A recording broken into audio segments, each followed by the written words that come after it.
स्वागत है तुम्हारा दुनिया के सबसे बेस्ट लुक्स मैक्सिंग चैनल पे। और आज के इस वीडियो में मैं तुम्हारे लिए ये टॉपिक लेके आया हूँ, इंडिया के पीपल इतने अगली क्यों दिखते हैं? Why are we all looking like shit? Why do we all don't look as good as other races? हम इतने बेकार क्यों दिखते हैं? Let's be honest. चलो, इस वीडियो में मैं क्या करता हूँ, शुगर कोटिंग नहीं करता, तुम्हारे सामने अपना रॉ ट्रूथ रखता हूँ, ट्रूथ जो मुझे लगता है वो सच है। अब मेरी बात सुनो, इससे पहले तुम वीडियो के नीचे कमेंट करो ब्यूटी सब्जेक्टिव, ब्यूटी पे मैटर नहीं करती भाई, ब्यूटी एज ये सब मत करो कमेंट, तुम भाई वीडियो लीव कर दो। मैं बिलीव करता हूँ ट्रुथ में, मैं बिलीव करता हूँ ट्रुथ को फैलाने में। Still have a choice, you still have a choice to left this video right now. 3 2 5 let's go. अब बात पे आते हैं। सबसे पहले जो चीज़ है, लिटरली हर एक चीज़ तुम्हें पता होगा, pretty boy, Chad, hyper masculine, पता नहीं क्या शिटी टर्म्स क्रिएटेड है। अगर चैड, ऐसा कोई बंदा जो थोड़ा मैस्कुलिन भी है, वो भी अगर इंडिया में रहता है और उसकी इतनी बड़ी दाढ़ी नहीं, वो गे कंसिडर किया जाएगा। लेट्स बी ऑनेस्ट, कोई भी ये मॉडल्स है, कोई भी अट्रैक्टिव बंदा इसे गे कहेंगे। और बहुत अच्छा एग्जाम्पल तुम्हारे सामने बैठा है, आई बी कंसिडर्ड गे। मान लो सनस्क्रीन लगाता है, कोई अपनी थोड़ी भी केयर करता है, he is gay, he in India of course he is gay. Care कर दी तो तुम्हें गे कंसिडर किया जाएगा, तो क्यों कोई अपनी केयर करेगा? क्यों किसी को फर्क पड़ेगा? बस जिम जाओ, और जिम भी जाना तो बल्क करो, ये नहीं कि एब्स वगैरह, तुम्हें बल्क करना है, तुम्हें मर्द बनना है, तुम्हें बस अपना स्ट्रेंथ बढ़ाना है, तुम्हें अपना बाइसेप का साइज, एब्स, मैम इसका क्या करना है। उसके बाद जो मैं कहूँगा कि ये जो लोग सोचते हैं कि जो इंडियन गर्ल्स है वो बेटर दिखती है इंडियन बॉयज से, तो देखो, मैं दुनिया का सबसे लीस्ट मिसोजिनिस्टिक पर्सन हूँ।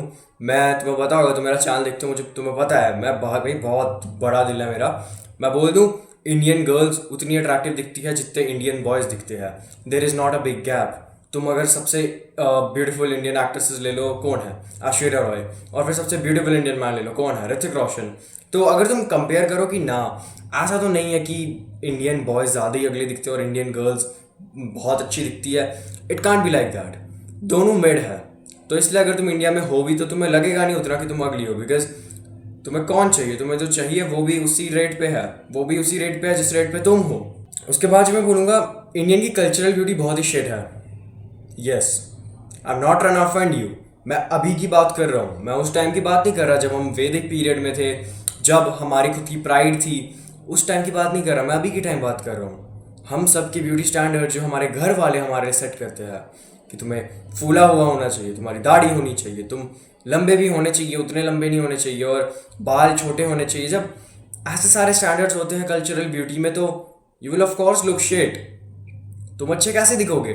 क्योंकि जब ऐसे ब्यूटी स्टैंडर्ड्स है, तुम्हें जैसा भी दिख लो, तुम घर में गंदे दिखोगे। अगर तुम्हारा हॉलो चीक्स है, तुम्हें गंजेड़ी कंसीडर किया जाएगा कि ये वहाँ झाड़ियों के बीच में जाके वीड स्मोक करता है, जो कि ऐसे झाड़ियों में उग जाता है, वो कंसिडर किया जाएगा।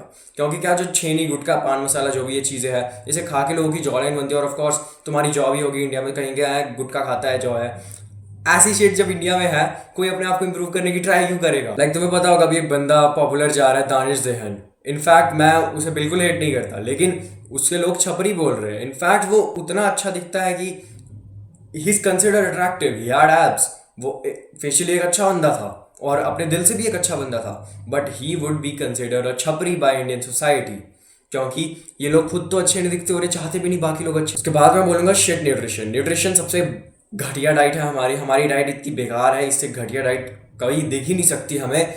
दाल रोटी, दाल अचार, फुल्का, हम जब ये चीज़ें खाते हैं, हमारी बॉडी हमें बेग कर रही है कि मर ही जाओ। तुम जब इतना घटिया खाना खा रहे हो, कुछ लोग तो डेयरी प्रोडक्ट्स भी नहीं खाते ब्रो। डेयरी प्रोडक्ट्स भी तुम्हारे घर में नहीं आ रहे, तुम क्या कर रहे हो? Go and bye them.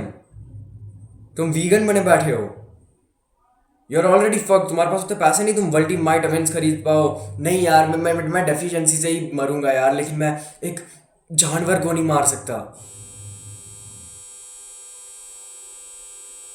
Bro, a lion wouldn't think twice before killing you. लेकिन तब भी तुम मानोगे नहीं, तुम कहोगे नहीं हम ह्यूमंस हैं, हम ज़्यादा स्मार्ट हैं। तुम कोई भी घटिया सा लॉजिक क्रिएट करके मेरे को दे दोगे कि मेरे को नॉनवेज नहीं खाना। एक डिफरेंस एक वेज पर्सन में और एक नॉन वेज पर्सन में ये है कि एक वेज पर्सन को हज़ारों चीज़ें देखनी पड़ेगी, हज़ारों वीडियोस देखनी पड़ेगी, तब जाके वो एक लॉजिकल आर्ग्यूमेंट पे आ पाएगा कि उसे क्यों नॉन वेज नहीं खाना चाहिए। बट एक non veg person straight up कह सकता है कि खाना चाहिए। इनफैक्ट उसे 1000 वीडियोस नहीं देखनी पड़ेगी, इनफैक्ट उसे ब्रेन वॉश नहीं होना पड़ेगा। It's just the law of nature. तुम्हारे पास इतना दिमाग कैसे कि तुम सोच पा रहे हो कि मेरे को जानवरों को पीड़ा नहीं पहुंचानी? ये भी नॉन वेज की वजह से ही हुआ है, क्योंकि पहले के टाइम पे वो जो केव मैन थे उन्होंने नॉन वेज खाया और उनका दिमाग डेवलप हुआ। तुम्हारे में इतनी क्षमता कि तुम सोच रहे हो कि मेरे को इन जानवरों को नहीं मारना चाहिए, वो भी नॉन वेज की वजह से आई है। चलो इस टॉपिक को मैं कभी बाद में जाऊंगा, क्योंकि ये टॉपिक बहुत बड़ा है। मैं इस पे 1 घंटे की वीडियो तुम्हें बता सकता हूँ कि क्यों तुम्हें नॉन वेज खाना चाहिए, बट नेवर माइंड। वैसे मैं भी पहले वेज ही था। और फॉर मोस्ट इंपॉर्टेंट पॉइंट जो अभी मैं दूंगा, फर्क ही नहीं पड़ता क्या कर रहा है अच्छा दिख के यार, फर्क नहीं पड़ता भाई, जॉब लग जाए, गवर्नमेंट जॉब लग जाए, बाकी क्यों, क्योंकि अरेंज मैरिजेस इंडिया में है, सिलेक्ट करने का किसी को चॉइस नहीं होता। And that's the reason why people don't consider improving their looks, because फर्क ही क्या पड़ता है, शेव क्यों करनी भाई, बाकी लोग गे बुलाएंगे, ये नहीं कि अट्रैक्टिव हो जाऊंगा, क्योंकि उसका फ़ायदा क्या होना है। और जब तुम्हें फ़र्क नहीं पड़ेगा फिजिकल अपीयरेंस पे, why would you try to build yourself in the first place. मैं कंफर्टेबल हूँ अभी, मैं जैसा हूँ, मैं यहीं पे बैठ के अपनी ज़िंदगी निकाल के और कुछ कुछ पढ़ के कोई भी जॉब लग जाएगी और अरेंज मैरिज हो जाएगी मेरी, मेरे को उतनी केयर नहीं करनी। And that's how Indian men remain ugly. लेकिन आने वाले सालों में शायद चेंज हो जाए, because the greatest looks maxer is going to change this, but I'll show another video. I love you, bye.